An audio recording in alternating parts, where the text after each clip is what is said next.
Hi everyone and welcome back to my YouTube channel. So आज मैं first time YouTube पे story time कर रही हूँ। मेरे पास एक एक्सपीरियंस था जो बहुत ही खूबसूरत भी है और बहुत ही भयंकर भी है, तो मैंने सोचा आपके साथ शेयर कर दिया जाए और उसके साथ हम मेकअप भी करेंगे। ठीक है, सो लेट्स स्टार्ट। तो ये बात है 2021 की, जब कोविड की सेकंड वेव चल रही थी और मैं ना घर पे बोर होकर ऐसे बैठ रही थी। तो मतलब मैं दिन भर कुछ भी नहीं करती थी, सिर्फ बैठी रहती थी। और मेरी एक फ्रेंड थी जो ऐसे ब्यूटी पेजेंट में ना पार्टिसिपेट करती रहती, तो वो एक दिन मुझे मिली और उसने मुझे कहा कि तुम्हें भी ट्राई करना चाहिए, तुम्हारी हाइट अच्छी है, तो फोटोशूट्स करती थी, तो उसको ऐसा लगा कि मैंने भी ट्राई करना चाहिए। ठीक है, तो मैंने सोचा नहीं यार, मुझसे नहीं होता, क्योंकि मुझे रैंप वॉक भी नहीं आता था, पर मेरे पास एक हिल थी जो मैं कभी कभी प्रैक्टिस करती थी उसके साथ। तो वो जाने के बाद में मुझे ऐसा क्लिक हुआ कि क्यों ना मैं ट्राई करके देखूँ। बट वो मेरी सिटी में नहीं था, वो था नवी मुंबई में। मीन्स नवी मुंबई आपने सुना होगा, वहाँ से बहुत सारी लड़कियों की लाइफ चेंज हो चुकी है। तो मैंने सोचा ठीक है, लास्ट डे रजिस्ट्रेशन का कल, तो ट्राई करके देखते। मतलब लाइफ मैंने कभी छोटे बड़े ऑडिशन नहीं दिए, और जो फर्स्ट ऑडिशन था वो नवी मुंबई का था। ठीक है, मैंने रजिस्ट्रेशन किया और मुझे 2 दिन बाद निकलना था नवी मुंबई के लिए। और जैसे मैंने ये रजिस्टर किया ना, मैंने किसी को नहीं बताया, सिर्फ मम्मी पापा को बताया था। और मैंने जब रजिस्टर किया ना, तो मुझे ऐसा लगा कि यार शिट, मैंने गलती तो नहीं कर दी, क्योंकि मुझे कुछ आता तो है नहीं, कॉन्फिडेंस तो है नहीं, मुझे रैंप वॉक करना भी नहीं आता, और 2 दिन में क्या ही सीख लूंगी मैं। और मेरे पास पुरानी सी हिल थी, तो मैं वही लेके चली गई। तो जब मैं जा रही थी, मैं डायरेक्टली नई मुंबई नहीं गई, मैं पुणे गई पहले मेरे कजिन के यहाँ पे, क्योंकि उसे ज़्यादा ट्रेन के बारे में और मुंबई के बारे में ज़्यादा पता था, मुझे कुछ भी नहीं पता था। तो मैंने सोचा किसी की हेल्प हो जाए तो बेटर रहता है। तो जैसे मैं ट्रैवल कर रही थी ना, तो बहुत सारी न्यूज़ आने लगी कि कोविड की वजह से संडे को मुंबई बंद रह सकता है, सारी चीज़ें कैंसिल हो सकती है, क्योंकि वेव एक दिन में ही बढ़ गई है, पेशेंट्स बहुत बढ़ गए हैं। ठीक है, तो मैं डर गई। पर जैसे तैसे मैं नर्वस थी, तो अपने ट्रैवल में मैंने वही देखा कि क्या करना है वहाँ पे जाके, अगर कैंसिल हो गया तो रिटर्न कैसे आना है। ठीक है, तो पहुंची मैं, और 2 दिन के बाद मुझे संडे में जाना था। मैं अपनी लाइफ में कभी भी अपनी सिटी छोड़ के मैं कहीं गई नहीं थी। ठीक है, ज़्यादा से ज़्यादा मैं पुणे गई थी, वो भी अपने फ्रेंड्स के साथ। तो उसको छोड़ के मैं कभी खुद के लिए बाहर नहीं गई थी। जैसे मैं नई मुंबई पहुंची ना, पहली बात तो होटल बहुत ही खूबसूरत सा था। ठीक है, वही देख के मैं शॉक हो गई थी। और वहाँ पे लड़कियां भाई क्या खूबसूरत थी, एंड आई वाज लाइक मुझे भागना है, मुझे नहीं आना था इस शो पे, मैं बहुत गलत जगह पे आ गई हूँ। और वहाँ की लड़कियाँ इंग्लिश में बात कर रही है, और कुछ लड़कियाँ हिल में भाग रही है अच्छे से। ठीक है, सब कुछ परफेक्ट। तो फिर जैसे जैसे वॉशरूम में गई, तो मैं ट्रेन से आई थी, तो मुझे तब मेकअप का कुछ भी नहीं आता था, कुछ भी नहीं। मेरे पास एक वेट वाइप थी, थोड़ा सा फाउंडेशन था, और बस। और उसमें लिखा था कि मेकअप नहीं करना है आपको, नेचुरल ही जैसे आप वैसे, जैसे आप हो वैसे आपको आना है। ठीक है, मतलब मेकअप होता भी तो मुझे आता नहीं था। तो वहाँ पे लड़कियाँ ना बहुत सपोर्टिव थी, मतलब मुझे ऐसा लगा था कि बड़ी सिटी है तो लड़कियाँ सपोर्टिव नहीं होंगी। बहुत अच्छी लड़कियाँ थी, उन्होंने मुझे हेल्प की। थोड़ा सा मेरा कॉन्फिडेंस लो हो गया था, उन्होंने मुझे बताया कि चिल, सबका फर्स्ट टाइम है, बहुत लोग एक्सपीरियंस थे, बहुत लोगों का फर्स्ट टाइम था, मुझसे छोटी लड़कियाँ भी थी। मैं तब आई थिंक 18 साल की थी। ओके, तो जैसे जैसे मैं गई, जैसे मैंने हिल पहनी, पहला शॉक लगा, हिल क्रैक। ठीक है, जैसे मैंने सुना कि मेरी हिल टूट चुकी है, मुझे समझ में आ गया था ये सही नहीं है, मुझे घर पे जाना है। ठीक है, और तब मुझे ना लेंस के बारे में ज़्यादा पता नहीं था, और मेरा चश्मा है, मुझे दूर का दिखता नहीं है। और लेंस क्या होता है मैंने कभी यूज़ भी नहीं किया था, मेरे पास थी भी नहीं, मेरे दिमाग में भी नहीं आया कि लेंस लगाओ भाई, तुमको कैसे दिखेगा ऑडिशन में, है ना। इतनी तो पागल थी मैं। तो ठीक है, हिल तो क्रैक हो गई थी। फिर मेरे ऑडिशन में बहुत टाइम था, क्योंकि मैंने लास्ट रजिस्टर किया था, तो मेरा नंबर भी बहुत लास्ट में था। तब मैंने प्रैक्टिस स्टार्ट कर दी हिल में चलने की। जैसे जैसे मैं चल रही थी, हिल वैसे वैसे टूट रही थी, तो मैंने ना प्रैक्टिस बंद कर दी। मैं बोली डायरेक्टली मैं स्टेज पे जाऊंगी, जो होगा वो देखा जाएगा।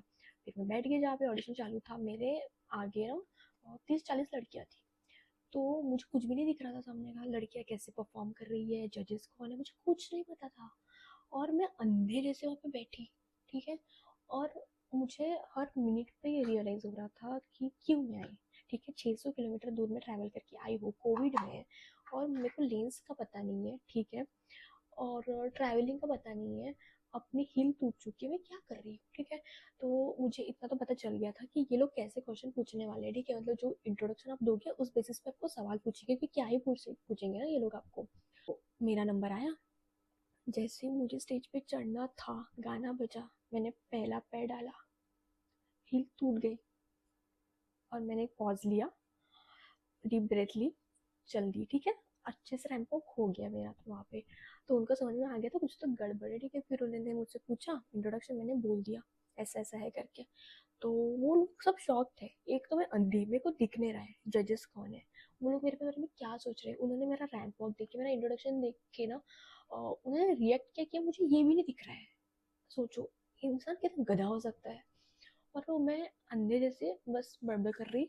ठीक है, तो उन्होंने मुझे पूछा कि मतलब मुझे पता था मुझसे क्या पूछने वाली, इसलिए मैंने खुद से इंट्रोडक्शन में ऐड कर दिया कि आई लव वॉचिंग मूवीज़। तो उन्होंने मुझे पूछा कि आपको कौन सी मूवी पसंद है। मैंने बहुत सोच समझ के, मैं प्लान करके गई थी ये मूवी बोलनी है, तो मैंने बोल दिया मांझी द माउंटेन मैन, क्योंकि मैंने रिसेंटली वही मूवी देखी थी। तो मुझे पता था इसके बाद एक क्वेश्चन कौन सा पूछने वाला है कि क्यों ये पसंद है, तो मैंने वो भी बोल दिया कि क्यों वो बहुत डेडिकेटेड था, ऐसा वैसा। तो वो सब इम्प्रेस हो गए। तो उन्होंने फिर मेरे इसमें लिखा हुआ था, और मतलब मैंने बताया था कि मैं अमरावती से आई हूँ। देवर लाइक कि मतलब यहाँ पे जितने भी कंटेस्टेंट हैं, मतलब पार्टिसिपेंट्स हैं, वो नई मुंबई के आसपास से हैं, तो इतने दूर से क्यों आई हो। और उस मोमेंट पे मैंने सोचा सच में मैं क्यों आई हूँ। ठीक है, तो moment of realisation you can say. तो मैंने पॉज लिया, मैंने जो बोलना था मैं बोल दिया। ठीक है, and they are satisfied and they were so impressed by it. ठीक है, I am not lying, they are really impressed. तो इम्प्रेशन तो मैंने अपना छाप दिया। और उसमें से एक जज ने मुझे पूछा कि अगर तुम सिलेक्ट हो गई तो तुम यहाँ पे 15-16 दिन कैसे एडजस्ट करोगी, तुम्हारा कोई रिलेटिव है। और मैं सच्चाई की मूरत, नहीं कोई नहीं रहता मेरा यहाँ पे।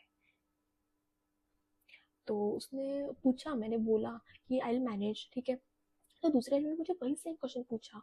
मुझे ऐसा लगा एक तो मैं इन्हें अच्छी लगी होंगी इसलिए मुझे पूछ रहा है, या मैं सिलेक्ट होने के बाद ये डाउट में तो नहीं रहेंगे कि ये कर पाएगी कि नहीं। तो मैंने बोल दिया और वहाँ से निकल गई। ठीक है, तो मैं सिलेक्ट तो नहीं हुई। ठीक है, और मुझे उस बात का गम भी नहीं कि मैं सिलेक्ट नहीं हुई, बट मुझे इस बात की खुशी है कि जितना भी मैंने बोला मैं बहुत कॉन्फिडेंट थी उस बारे में। तो 2 दिन बाद रिजल्ट आए टॉप 16 के। तो 1000 लड़कियों में से 16 लड़कियाँ सिलेक्ट हुई, और मैं सिलेक्ट नहीं हुई, बट ठीक है यार, चलता है। मतलब इट वॉज फन एक्सपीरियंस।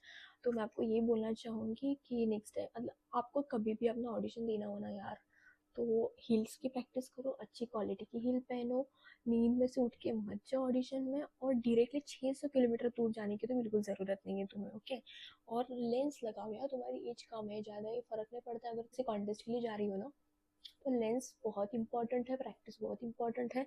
मैं तो चली गई पागल जैसी, बट हाँ मैं वहाँ पे फर्स्ट टाइम गई थी इतने लोगों के सामने, बट मैं बहुत कॉन्फिडेंट थी आई वुड से। मैं मजाक नहीं करी, मैं बहुत ज़्यादा कॉन्फिडेंट थी उस मोमेंट में, जितने कॉन्फिडेंट थी उतने ही आज हूँ। तो मैं सोच रही हूँ फिर से ऑडिशन दूँ क्या, क्योंकि अभी वो ऑडिशन फिर से है। इतना ही कहना है कि अगर आपको कोई भी चीज़ करनी है ना भाई, तो दिल से कर दो, मत सोचो कि आपसे होगा नहीं होगा। हाँ मैं इतने दूर गई, मैंने पैसे खर्च किए, कुछ मैंने गलतियाँ की, but end of the day मैं सेटिस्फाइड हूँ। उस दिन के बाद से मेरी जो लाइफ चेंज हो गई है ना, मेरा जो नज़रिया है सब चीज़ों की तरफ देखने का, वो कम्प्लीटली चेंज हो चुका है। सो या, आपको ये वीडियो कैसा लगा, मेरी स्टोरी कैसी लगी, मुझे कमेंट सेक्शन में ज़रूर बताना। मिलती हूँ आपको अगले ब्लॉग में, अगले स्टोरी टाइम में। बाय।